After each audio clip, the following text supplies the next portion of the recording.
Bismillahirrahmanirrahim. Assalamualaikum warahmatullahi wabarakatuh. Kita akan melanjutkan kajian kita dari kitab 40 karakteristik orang-orang yang dicintai oleh Allah Ta'ala, yaitu orang-orang yang mengerjakan keringanan atau rukhsah yang diberikan oleh Allah Subhanahu wa Ta'ala.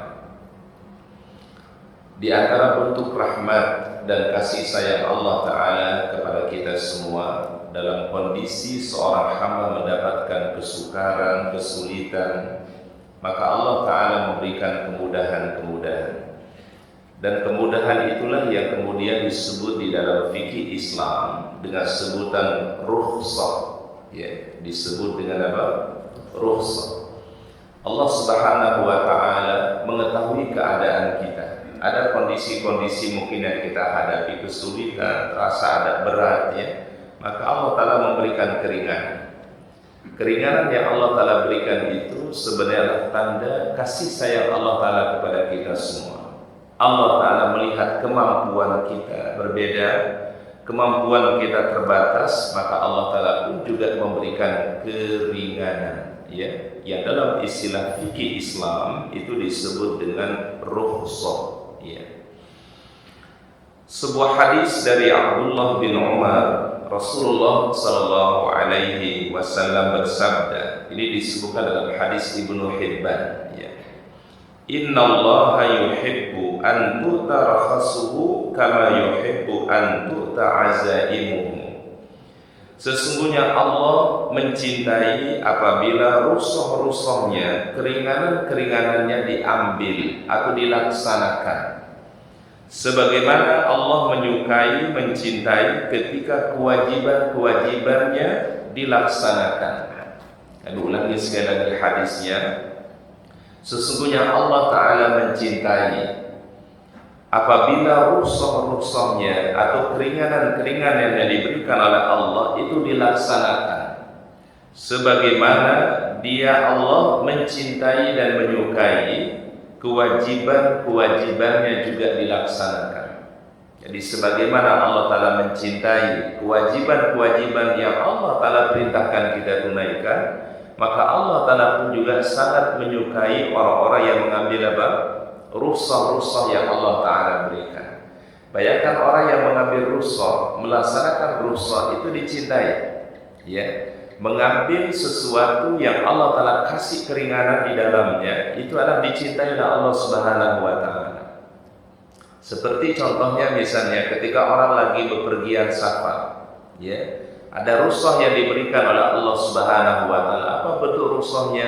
Boleh dia menjamak salatnya, ya. Jadi salat zuhur dan asar dijamak, salat maghrib dan isya dijamak, ya. Ini rukhsah yang Allah Ta'ala berikan, menjamak salat. Selain daripada menjamak salat yang dicintai oleh Allah atau yang diberikan rukhsah oleh Allah Ta'ala, salat yang jumlahnya rubaiyah, 4 rakaat itu dikerjakan hanya 2 rakaat saja, ya. Salat yang mestinya dikerjakan 4 rakaat dikerjakan hanya 2 rakaat saja, yang kita sering sebut dengan apa? Qasar, ya.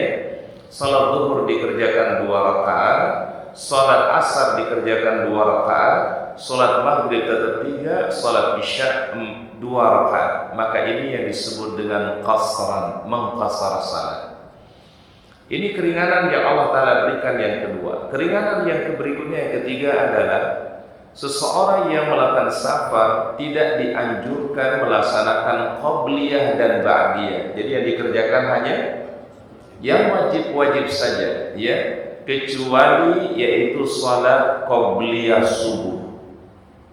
Rasulullah SAW senantiasa mengerjakan qabliyah subuh atau 2 rakaat fajar walaupun dalam keadaan musafir. Hanya qabliyah subuh. Tapi kalau qabliyah yang lain atau ba'diyah yang lain itu tidak dikerjakan oleh Rasulullah SAW ketika dalam keadaan beliau safar. Jadi yang ibadah-ibadah sunnah, qabliyah atau ba'diyah tidak dikerjakan oleh Nabi SAW, kecuali tadi apa? Kecuali qabliyah subuh. Memang punya keutamaannya istimewa, ya. Yang disebutkan dalam hadis sahih oleh Rasulullah SAW, raka'atul fajri khairun minad dunya wa ma fiha. 2 rakaat fajar qabliyah subuh lebih baik daripada dunia dengan segala isinya, ya. Nah, sehingga Aisyah menceritakan tidak ada sholat sunnah yang paling dijaga oleh Nabi Sallallahu Alaihi Wasallam. Nyaris beliau tidak pernah meninggalkannya, yaitu qabliyah subuh atau 2 rakaat fajar. Tidak ada sholat sunnah yang paling dijaga oleh Rasulullah Sallallahu Alaihi Wasallam selain daripada 2 rakaat fajar atau qabliyah subuh.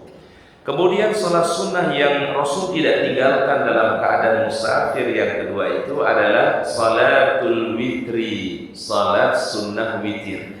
Ya, jadi salat sunnah witir kalau bisa dikerjakan walaupun dalam keadaan kita musafir, minimal 1 rakaat, ya, dan dijadikan sebagai satu kebiasaan, ya, dijadikan satu habit kita, kebiasaan kita. Dan ini kebiasaan yang dulu dilakukan oleh sahabat Rasulullah SAW yang bernama Abu Hurairah radhiyallahu anhu. Ketika Abu Hurairah berkata, "Awsani khalili bi salatin la ada'ahunna," kata beliau, ada 3 wasiat Nabi Sallallahu Alaihi Wasallam yang aku tidak pernah tinggalkan, kata Abu Hurairah, tidak pernah ditinggalkan sampai beliau meninggal dunia. Ya, 3 wasiat Rasulullah SAW. Apa di antara wasiat beliau 3 hal itu? Kata Abu Hurairah, pertama, an utir qabla an anam, melakukan salat sunnah witir, dan beliau biasa mengerjakannya sebelum istirahat atau sebelum tidur malam hari. Abu Hurairah radhiyallahu anhu.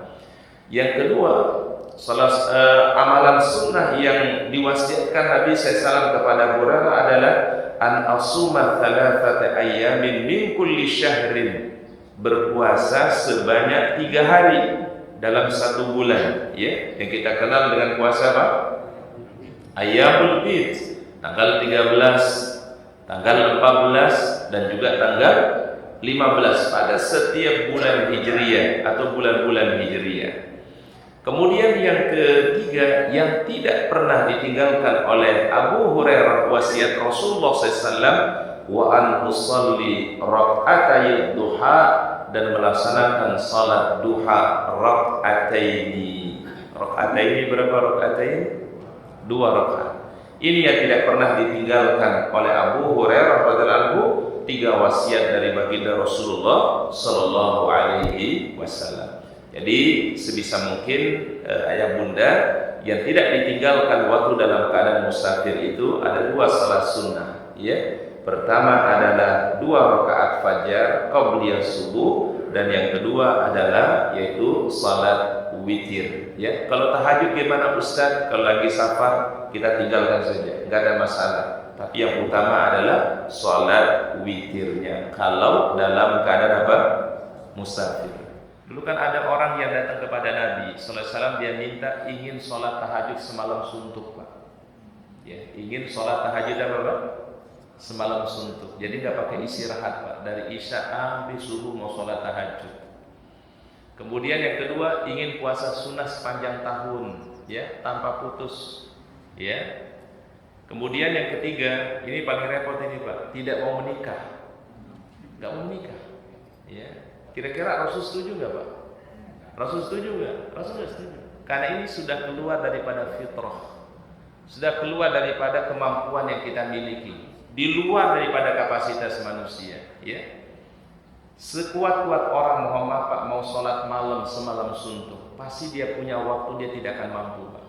Mungkin boleh, mungkin semalam 2 malam masih mampu, seminggu mungkin masih mampu, sebulan mungkin udah keok, Pak. Enggak mampu. Ya, makanya apa kata Rasul ini? Wala yushadad din illa ghalabahu. Siapa saja yang mempersulit diri dalam menjalankan agama ini, melainkan akan mengalahkannya. Apa artinya mengalahkannya, Pak? Tidak pernah mampu, Pak. Ya, sehingga Allah Ta'ala takar kemampuan kita itu, Pak. Ya, ditakar. Sholat aja, Pak, kasih takarannya sama Allah. Cuma 5 kali dalam 1 hari, Pak. Kenapa Allah Ta'ala tidak wajibkan sampai 50 kali? Ya, tapi Allah Ta'ala hanya wajibkan sampai berapa, Pak? Cuma 5 kali. Sudah ditakar kemampuan kita. Kenapa puasa Ramadan cuma 1 bulan? Kenapa enggak 2 bulan? Kenapa enggak 3 bulan? Sudah ditakar kemampuan kita oleh Allah Subhanahu wa taala. Kenapa orang berzakat itu yaitu sudah sampai nisab dan sudah sampai haulnya, sudah sesuai dengan kemampuan yang Allah Ta'ala berikan. Dan kenapa haji itu Allah Ta'ala wajibkan cuma sekali seumur hidup kita? Karena Allah Ta'ala sudah tahu ukur kemampuan kita, Pak. Ya, maka di sini dikatakan oleh beliau, oleh Rasulullah SAW, wala yushadad dina ahadun illa ghalabahu. Tidaklah seseorang mempersulit diri dalam menjalankan agama, melainkan akan mengalahkannya. Apa artinya maksudnya?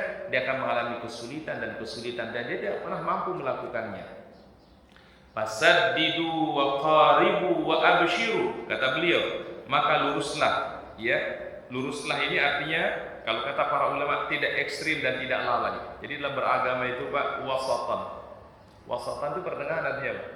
Ya, laisal mutasyaddidin wala mutasahilin. Bukan ekstrim ke kanan, bukan ekstrim ke kiri. Apa maksudnya Pak? Tidak berlebihan, melebihi dari kemampuan kita, tapi juga tidak menyepelekan Pak. Ya, disebut dalam istilah akidah itu Pak, ifrat wala tafrid. Gak boleh berlebihan, ya, tapi juga tidak melalaikan, ya, tidak mengentengkan, tapi ambillah yang pertengahan, kata Rasulullah SAW. Namanya dalam hadis saddidu namanya Pak, ya Pak, saddidu. Makanya sekarang diperkenalkan namanya wasatiyah. Apa wasatiyah? Beragama yang itu adalah sesuai dengan petunjuk Rasulullah SAW, wasatiyah. Ya, tidak boleh berlebihan ke kanan dan juga tidak boleh berlebihan ke kiri. Ekstrim namanya nggak boleh. Ya. Waqaribu, kata beliau, dan mendekatilah pada kesempurnaan. Kalau sempurna mungkin enggak, tapi mendekati kepada kesempurnaan, kata Rasulullah SAW. Karena tidak ada orang yang bisa menyamai Rasulullah SAW 100%, itu nggak ada yang mampu Pak. Ada nggak yang bisa menyamai Rasulullah SAW 100%? Pak? Ada nggak Pak? Hatta sahabat aja Pak nggak mampu menyamai Rasulullah SAW. Tapi kata beliau, mendekatilah, ya, mendekat, ya. Kalau tidak sempurna, tapi dekatlah kepada apa? Kesempurnaan. Kemudian kata beliau, wa abshiru, dan berikanlah kabar gembira. Apa maksud kabar gembira? Ambil keringanan-keringanan yang Allah Ta'ala berikan. Jangan mempersulit diri, tapi justru ambil apa? Keringanan-keringanan yang Allah Ta'ala berikan. Wasta'inu bil ghadwati warraha wa syai'un minad dilja, serta mintalah pertolongan kepada Allah di waktu pagi, di siang hari, dan di waktu malam. Apa maksudnya Pak? Dalam segala hal tidak mungkin orang bisa beramal saleh kalau tidak mendapatkan pertolongan dari Allah Subhanahu wa Ta'ala. Dikasih kemudahan. Berarti permohonan kita Bapak, ya Allah mudahkan kami sholat tahajud, ya Allah mudahkan kami baca Quran, ya Allah mudahkan kami duduk dalam majlis-Mu. Minta selalu tolong kepada Allah. Tidak mungkin itu terjadi kecuali dengan izin, ridha, dan pertolongan dari Allah Subhanahu wa Ta'ala. Assalamualaikum warahmatullahi wabarakatuh.